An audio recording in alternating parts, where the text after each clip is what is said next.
Welcome back. All right. Yep, another news of the day video for all you fine people for your Thursday, September the 14th, soon to be Friday and all of that. And tomorrow could be an eventful day too. So, we'll start off with the PTOs that got signed since the last video. And of course, there's a lot of professional tryouts. These are all players without actual contracts for the season. Starting with Josh Bailey. Josh Bailey coming off of a rough year with the Islanders. The Islanders trading his rights to Chicago. Chicago then performing the buyout of his contract. So now he gets a tryout with the Ottawa Senators. I think he knew this was coming, thus the letter that he penned to Islanders fans the other day, thanking them for, was it 15 years? And I mean, it's just a significant portion of his life he spent with the Islanders. I thought it was a really nice letter from Josh to the fans. And so all the best to him on trying to win himself a job with the Ottawa Senators, who, as I mentioned in a video earlier today, have yet to sign Shane Pinto. Pierre Dorion, when asked, not committing to whether or not he feels like the Ottawa Senators will make the playoffs this year. He doesn't want to make any crazy predictions, which is odd because this time of year, almost every GM will stand there and go, yeah, we think we've got a chance. Yeah, no, we want playoffs. Every player comes in wanting playoffs. I think it's odd to have a general manager goes, I don't know, maybe. He's not saying they won't, but I mean, it's refreshing honesty, and yet at some point in time this season, if things fall apart, we may come back to this and go, well, see, that's what it was. But anyways, so all the best to the Sens. Now, Carolina's up to their 7th professional tryout. They're competing, of course, with the Coyotes, who've got 11. Zach Aston-Reese.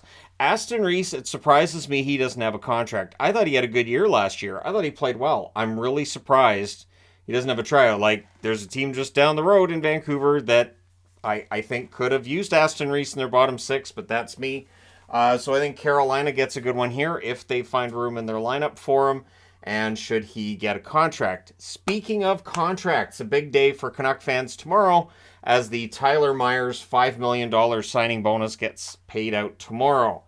And then from there on, he has the $6 million cap hit, but only $1 million in salary left. The problem is you have half the league already up against the cap, and for teams who might be willing to take on Myers' cap hit, they're not going to do it for free. So for the Vancouver Canucks, who with Tanner Pearson looking good in practice are going to need to shed some salary, or at least some cap money, getting rid of Myers' cap hit would be a big step towards getting themselves cap compliant. I just don't know how they do it, right? I've had the feeling, too, that if Myers did go, maybe they bring back Ethan Bear. It does feel like Ethan Bear, that door's not necessarily closed. He hasn't got a tryout that I've seen anywhere else yet either. So, of course, he's still recovering from injury, so that may be part of it, too. But I do get the feeling that the Canucks, if they can make a little bit of wiggle room under the cap, they'd like to bring back Bear.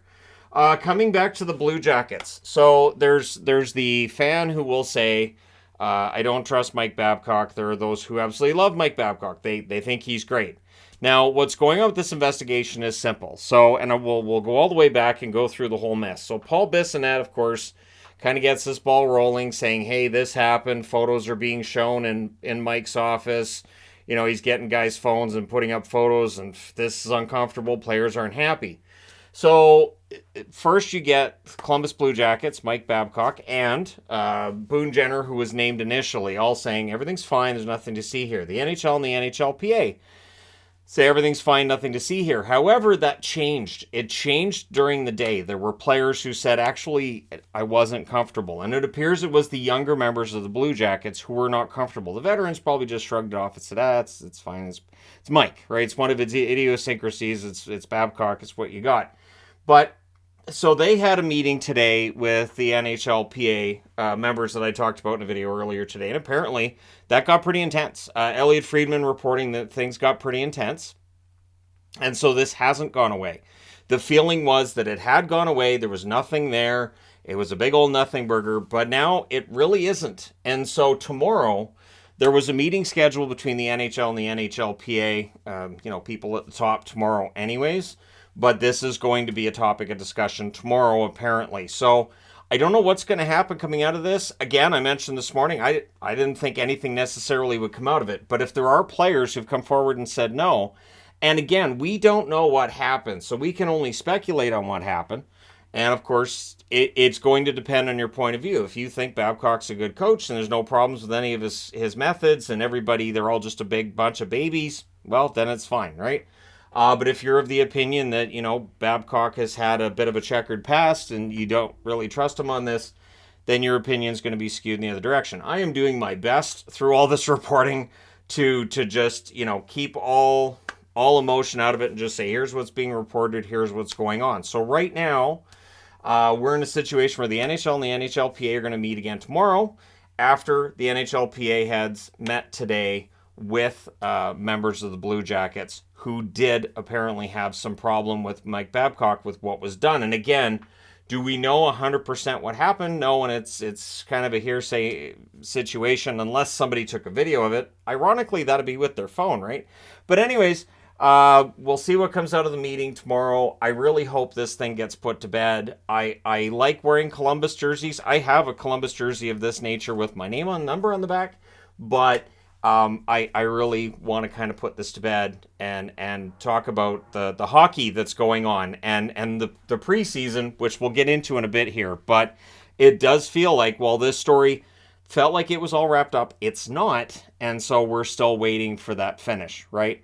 And again, for Columbus, this is a team that's trying to get back in the playoffs and a lot of young players there. You don't want to risk your young players not feeling comfortable before camp even starts, because no matter what you think, the next generation, they're all babies, fine. But those are also, if you want to say they're babies, those are the ones who are going to be, looked to help lead Columbus into the next 5-10 years of their existence. And so it's not that simple. Anyways, so hopefully this all gets resolved, as it felt like it was a couple days ago, and now it's not. Connor Hellebuyck. So Hellebuyck is with the Jets practicing. He is going to apparently address his status with the team soon, as in when training camp starts. He's not addressing it before training camp, and I don't blame him, because obviously there's lots of rampant speculation. He just wants to make sure he's in shape, he's good to go. And so, yeah, we'll see what happens with Hellebuyck and what he says. But it does appear, through all the speculation and everything, that he probably will be looking to go elsewhere on a long-term deal. He's in the final year of his contract with the Jets. So we'll know by this time next week, I would think, as to what's going on with Connor Hellebuyck. And then it might give us an idea of what Cheveldayoff's path forward is. All right, we had 2 rookie games today. The first one was Columbus and Toronto. Columbus won that game 7-3. Fantilli, 2 assists for him in that game. Niemela had one of the goals for the Toronto rookies. And then Dallas beat Detroit 4-2. The game was so important that last time I looked, Dallas' social media only had an update after the first period and nothing, even though this game's over now. So Dallas wins 4-2. Blumel had a goal for Dallas. Soderblom had a nice one for Detroit in that game. I did see the footage of that goal. So the first 2 games are down for that. And again, rookie tournaments ongoing. So I will talk about scores from those rookie tournaments and whatnot. But I'm not overly obsessed with, getting all the information in it, because a week from now, we're into training camp, then we're into preseason, and all the rookie tournaments kind of get forgotten. But anyways, not that they're not fun at the time, they absolutely are. Let me know your thoughts in the comment section below. As always, don't forget to hit like and subscribe if you're browsing your way through. You just happened upon this video. And just for the record too, Mike Babcock was at this game looking at the rookies. So we'll see what ends up happening coming out of this, and I'll be here to report on it when it does. Thank you guys so much for watching, for all your support. Don't forget to hit like and subscribe if you're browsing your way through. You just happened upon this video. And hey, thank you guys so much for all your support. I will talk to you again soon. Hopefully taking a break from Columbus talk. That'd be nice. But anyways, there you go. No offense to Columbus. Just, if it's going to be Columbus talk, maybe it can be about, Fantilli getting a hat trick in his next game. That'd be nice.